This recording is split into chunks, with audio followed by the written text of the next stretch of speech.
Corona बीमारी को लेकर आज भी अनेकों सवाल मन में आते हैं, जिसमें ऑक्सीजन से संबंधित कोरोना बीमारी के कुछ महत्वपूर्ण सवालों के जवाब डॉक्टर राजीव धवन ने बताए। डॉक्टर राजीव धवन पिछले 21 सालों से भी ज्यादा प्रैक्टिस कर रहे हैं। डॉक्टर राजीव धवन ने 3M फार्मूला भी बताया, जो किसी भी बीमारी को हराने में सहायक होता है।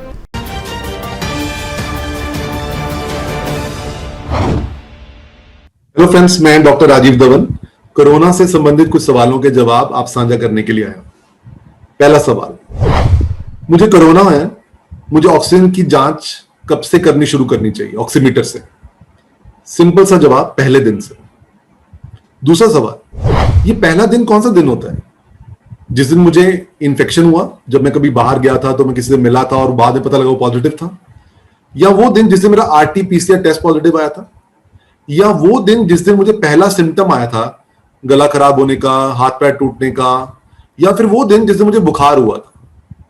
तो इसका सिंपल आंसर है, पहला दिन वो दिन होता है जिस दिन आपको कोई भी सिम्टम महसूस हुआ, जैसे कि गले में खराश होना, गला दर्द होना, हाथ पैर टूटना, हाथ पैर में दर्द होना या हल्का बुखार महसूस होना।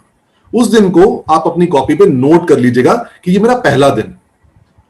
तीसरा, कि पहले दिन से ही ऑक्सीजन क्यों नापनी चाहिए मुझे? तो उसका सिंपल सा जवाब ये है कि पहले दिन ऑक्सीजन जब आप नापेंगे तो हमें यह पता लगेगा डॉक्टर्स को कि आपका बेसलाइन ऑक्सीजन लेवल क्या है, ताकि पहले दिन आपका मान लो 97-98 है, लेकिन छठे दिन 7वें दिन आपका 93-94 है, तो हमें पता लग जाएगा कि आपके इसमें 4 या 5 पॉइंट का कमी आ गई है। तो इसका मतलब आपकी बीमारी जो आगे बढ़ के आपके लंग्स को इन्वॉल्व कर रही है, तो हम उचित समय पे उचित इलाज शुरू कर पाएंगे और आपको इस बीमारी से निकलने के लिए मदद कर पाएंगे। ठीक है, अब अगला सवाल यह आता है कि कोरोना की बीमारी में एक्चुअली होता क्या है? तो इसका सिंपल सा जवाब यह है कि कोरोना एक वायरस है। तो 10 में से 8 लोगों में ये एक आम वायरल फीवर की तरह होके बस ये खत्म हो जाता है पहले 4-5 दिनों में। उसमें पहले 2-3 दिन बुखार रहता है, किसी की स्मेल चली जाती है, किसी का टेस्ट चला जाता है, हाथ पैर टूटते हैं, लेकिन 5वें-6ठे दिन तक आते आते सब चीजें ठीक हो जाती है और नॉर्मल फील करना शुरू कर देते हैं। लेकिन 10 में से 2 लोगों में यह बीमारी 6ठे से 12वें दिन में भयंकर या अति भयंकर स्वरूप में चली जाती। अब जब यह बीमारी 6ठे से 12वें दिन में जो 10 में से 2 लोगों में इस तरह की स्वरूप ले लेती है, उसका कारण क्या है? कोरोना से लड़ते हुए हमारा शरीर जो एंटीबॉडीज बनाता है, वो एंटीबॉडीज गलती से हमारे ही शरीर के कुछ सेल्स को मारना शुरू कर देती हैं। खास करके हमारे जो लंग्स, हमारे जो फेफड़े होते हैं, उनके अंदर जो खून की नलियां होती हैं, ब्लड वेसल होती हैं, उनके अंदर वो क्लॉटिंग शुरू कर देता है और लंग्स खराब होने शुरू हो जाते हैं। और लंग्स, आप जानते हैं हमारे लंग्स का काम क्या होता है कि ऑक्सीजन लेवल हमारा बना के रखना, हमारे खून में ऑक्सीजन देना।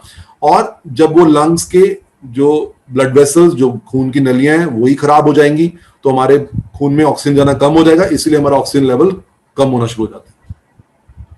इसीलिए ये 6ठे से 12वां दिन सबसे इंपॉर्टेंट दिन है। इसको आप जान लीजिए, इसको आप बिल्कुल अपना एक बहुत इंपॉर्टेंट पार्ट मानिए कि अगर आपको 6ठे दिन के बाद भी बुखार रह रहा है तो आपकी बीमारी को और क्लोज वॉच की जरूरत है, मतलब और ध्यान से देखने की जरूरत है, आपके द्वारा भी, आपके डॉक्टर के द्वारा भी।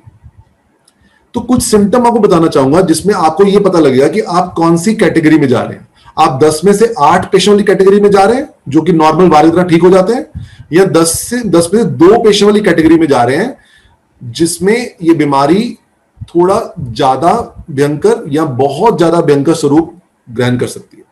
तो वो कौन से सिम्टम है 6 से 12 दिनों के बीच में जिसके लिए मुझे ज्यादा सचेत रहने की जरूरत है? नंबर 1, मुझे पहले, दूसरे, तीसरे दिन तक बुखार था, फिर चौथे, 5वें दिन बुखार नहीं हुआ, लेकिन आज 7वां दिन है और मुझे बुखार वापस आ गया। मेरा बुखार वापस आ जाना। नंबर 2, मुझे पहले कम बुखार होता था, लेकिन अब मुझे 102-103 बुखार रहना शुरू हो गया 6ठे-7वें दिन। नंबर 3, पहले मुझे खांसी नहीं थी, लेकिन अब मुझे खांसी भी महसूस होना शुरू हो गई है। नंबर 4, पहले मुझे कम खांसी थी, लेकिन ये 6ठे-7वें दिन मेरी खांसी बढ़ गई है। और नंबर 5 और सबसे इंपॉर्टेंट, पहले मेरा ऑक्सीजन लेवल 97 98 हुआ करता था और अब मेरा ऑक्सीजन लेवल 93 94 रहना शुरू हो गया है।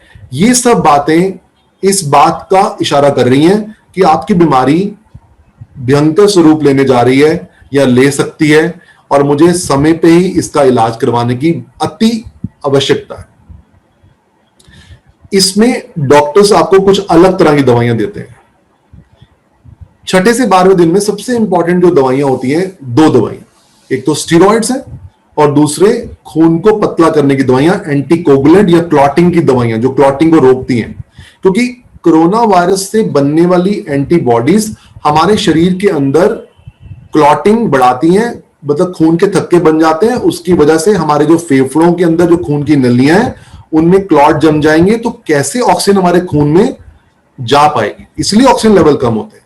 तो स्टीरॉइड्स देने से और ये जो क्लॉटिंग की दवाइयां जो है उसको देने से हमारी ये बीमारी जो है उस स्टेज में नहीं पहुंचती है, या अगर पहुंच गई हो तो वहीं रुक जाती है और धीरे धीरे कम हो जाती है।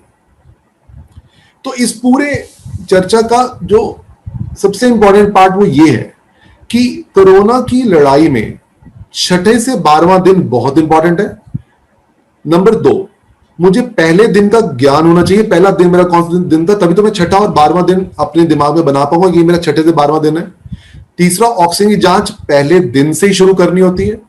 चौथा, सबसे इंपॉर्टेंट बात, ऑक्सीजन की कमी होने पे ऐसा जरूरी नहीं है कि आपको सांस चढ़े, आपकी सांस तेज चले तो ही आप समझेंगे कि आपका ऑक्सीजन कम हो गया। प्लीज ऐसी गलती मत करिएगा कि आप ये सोचते रहे कि मेरे को सांस चढ़ेगा तो मैं तो ऑक्सीजन नाप लूंगा। नहीं, ऐसा नहीं होता है।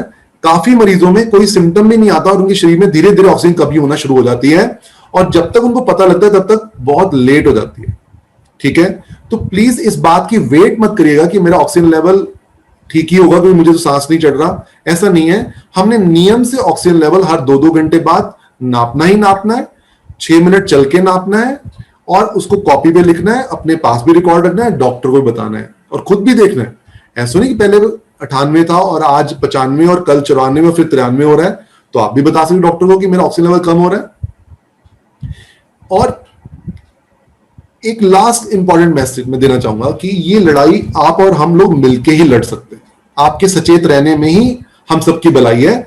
आप अलर्ट रह के अपने आप की मदद खुद कर सकते हैं और बहुत इंपॉर्टेंट होगा ये अपने आप को याद दिलाते रहना कि इस पूरे कोरोना की प्रॉब्लम में अगर हम 3M का ध्यान रखेंगे तो हम इसमें से अच्छी लड़ाई लड़ते हुए आराम से बाहर आ सकते हैं। वो 3M कौन से?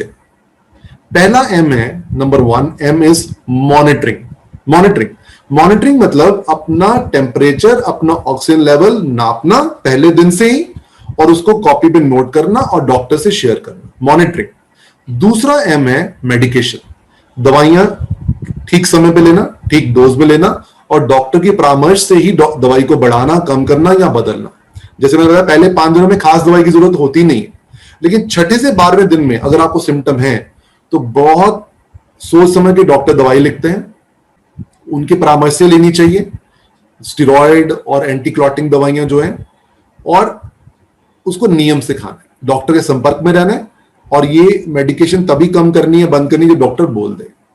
और तीसरा M है माइंडसेट। माइंडसेट मतलब पॉजिटिव माइंडसेट। अपने आप को याद दिलवाना है कि 10 में से 8 लोग इस पूरे बीमारी में बिना किसी समस्या के एक सिंपल वायरल फीवर की तरह इससे बाहर आ जाते हैं और बिल्कुल स्वस्थ हो जाते हैं।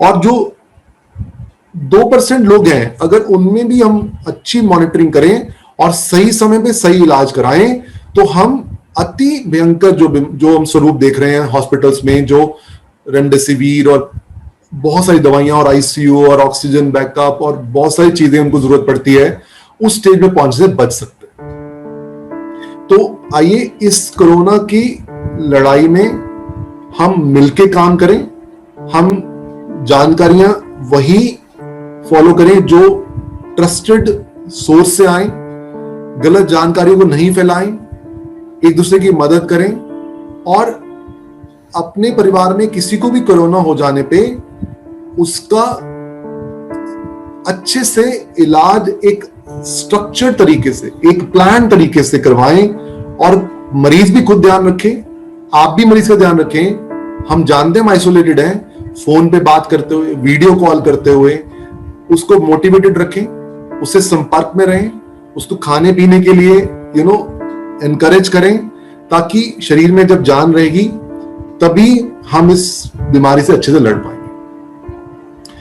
आपका बहुत बहुत शुक्रिया, मेरी शुभकामनाएं आपकी अच्छी सेहत के लिए।